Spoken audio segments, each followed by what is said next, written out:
about it. I feel like we're taught, society teaches us that, okay, 18, you either go to college or like you're out of the house type of thing, right? Or we want our independence versus um like staying home, right? And preparing for that, right? Like it being more of that environment instead of it being seen as, parental figures or whatever taking care of you. And it's not that, right? Like it's just you're not ready to lead. Now, not that I acknowledge, right? Some people may abuse that. Let's be clear. Like I do, one of Yeah. my friends, her, and I think it might be some of the younger generation, her younger brother like doesn't work. So I'm like, what are you doing for money? Like he doesn't go to school. I'm like, what do you do with your life? Like, how can you just sit around?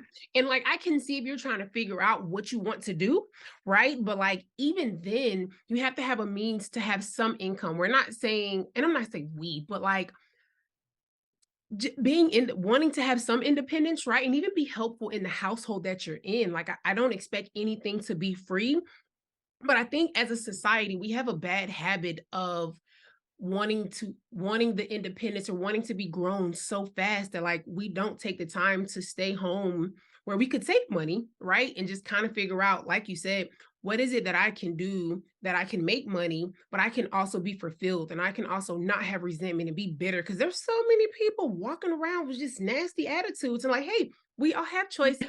You made those choices. So like don't Right. take that out on all of us. Okay. We didn't Yeah. choose your career path for you. Yeah, exactly. So I wish that we would have more of those conversations.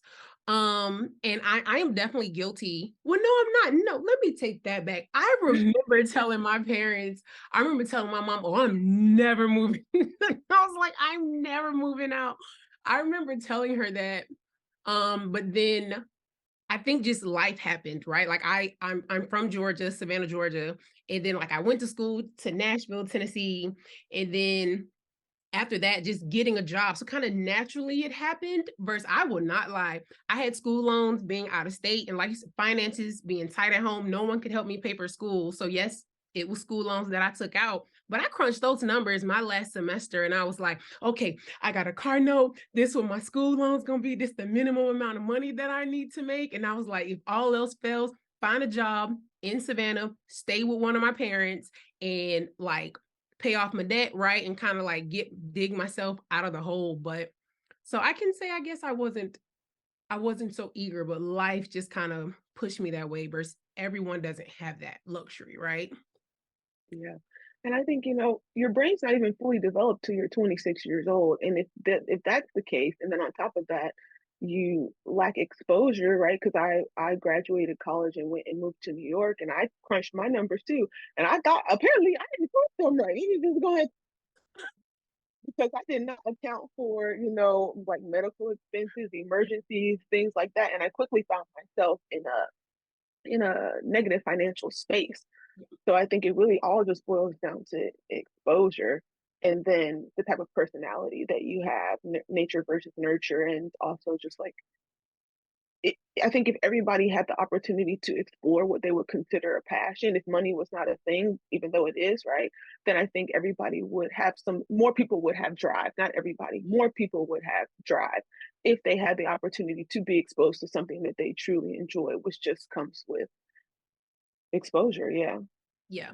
And I didn't think about the drive part of it, of just the how much drive someone puts into something that they may be interested in, I guess, versus like for me, I'll be totally transparent from my upbringing and like mm, unhealthy relationship I can say I've seen with money in my family. Fear is what drives me. So like I don't need Yeah. anything else. Fear is like what drives me to make sure like you gonna get to this money. I'm gonna make Right. sure I'm not spending more than I'm bringing in, and I need to have a Right. right. So like fear is what drives me, and I don't feel like for me it's not passion. So I didn't think about that as I secretly judge people sometimes of like what you doing? Like Right. what you doing for money? Why you Yeah. you make Yeah. decisions that you make? So no. Yeah. I'm I did not think about that. It was Well, very I think Yep. Oh, didn't mean to interrupt you there. I was just gonna say I agree with you. I think that's the main driver for most people who come from financially unstable backgrounds is fear. And that was the driver for me too. And you know what? That caused me a lot of anxiety attacks. And that's when I realized I had to figure something else out about how I was gonna manage life. And I think it really just comes down to being in surviving versus thriving, and what mode have you operated in the most majority of your life, and what mode have you seen your parents operate in? And if it's always been a scarcity mode, then it is very difficult to consider pursuing a passion. It seems more like a luxury than it is a purpose-driven life. And I think sometimes I'm 32 years old. It took me a while to get to the point where I could feel comfortable feel comfortable enough to pursue my passion. And even with that, I was still working a full-time job, Right. right? And I think the itch, it had to be, for me, the driver was finding working a full-time job, realizing that I still wasn't making enough, and figuring out, okay, I need to do something else. And that's what it's like, okay, well, if I have to do something else, let me find something I'm passionate about. That was the mode that it took for me. Other people are blessed enough to know exactly what they want to do from jump. I always wanted to be a doctor, I always wanted to Yeah. be a lawyer. For other people, it's some very murky waters. I know, like you said, I know I need to make money, so let's start there. Yep. So for those who don't feel like they know what their passion is right away, I'm here to tell you that's okay. I didn't either, and I think sometimes it reveals itself with time. So for me, for example, I love talking to people. I love talking to people. I love solving problems. I love helping people see themselves better, and that's what I did in my work in nonprofit. And now I have transformed that from that to helping people with as a personal trainer to now helping people as a life coach. And it took me almost a decade of working full time to realize that the your passion is not a thing. It's kind of like what it's a part of you, and it's in what you do. My passion is helping people, and that can manifest itself in many different forms. So if you're the type of person who's not really sure, like, oh, I want to be this, it's not about being a particular thing. The label is not important. It's what you feel on the inside that you can bring to the world. And that's really what the passion is. It's not a particular label, because I've called myself many things, but the passion is still the same. Yep. I've been a program manager, I've been a life coach, I've been a personal trainer, I've been, a, a fitness instructor, but the purpose has always been to help people be their best selves. Yeah.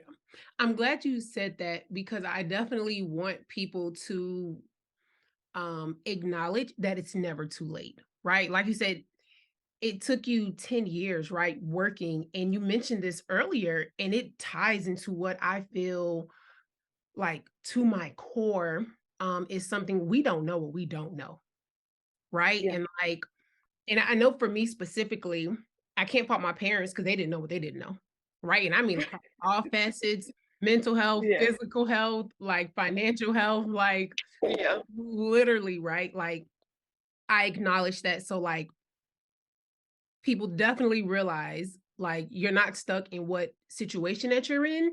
And like Eleanor said, right? Like even while you're working, you could be plotting on that exit. You yeah, could be plotting on that yeah. exit. You can start developing that plan. And then as that income starts kind of getting equal to what you have coming in or indefinitely exceeds it, you can like make that transition away from what it is that like you don't have passion around or that just makes you miserable. Yeah. And I myself am still continuing, even though I am a life coach and I help others, I'm a forever learner, and I am still continuing to look for other examples of people who are doing something I want to do. I actually was at advertising week last week, and I met a woman whose name I'm forgetting right now, but she was a podcaster. She has a I think it's called Naked Makeup. I think podcast, and I think I might be saying it wrong. Anyway, she just interviewed Pharrell, and she still works full time, and she has a child, and I think she may be in her 30s. And so, it's important for everybody to continue to look for examples of people who might be doing something similar to you, because I think there's also this misconception that if you start a business or if you find your passion, then you need to go 100% in that, and your money will just all of a sudden evolve and you'll become super successful. And she, to me, was an example of someone who is super successful. Like, if you're interviewing Pharrell, you're doing pretty good. You know what I'm saying? Love there, But sis. yet here she is, right? Exactly. Here she is still working full time, also has a child and a husband, so a happy life. And for me, that was something that was important to see, just to say, like, Eleanor, you should always be thinking about your future and the many options in which it could go. Don't narrow yourself down so far into this one lane that you pigeonhole yourself. And so seeing somebody like that, and then Mel Robbins was there. She's a motivational speaker, one of the, I think, the highest paid female motivational speaker in the world. And I got to speak to her. She's 54 years old. And so I think it's just important to see these people on different spectrums and to say, like, society makes you think if you're not successful by 20 or 30, then you failed. She's 54, 54, and I think it's just important to see those types of people because for me, it said, Eleanor, you might be in this for this might be a long haul for you because the fact of the matter is everybody's, everybody peaks at different times. If you're an athlete, you need to be peaking in your youth because that's physically where your body is going to be at its best, right? And then there are other people in different industries where you're going to peak later because your industry requires a level of time, knowledge, and experience that cannot be met in your 30s or in your 20s. Yeah. And I'm realizing that's going to be the case for me. I may not be who my highest self until my 40s or 50s. And so I think that's also important for other people to know too. Like if you're not where you want to be right now, that's okay. And in fact, it's probably on purpose.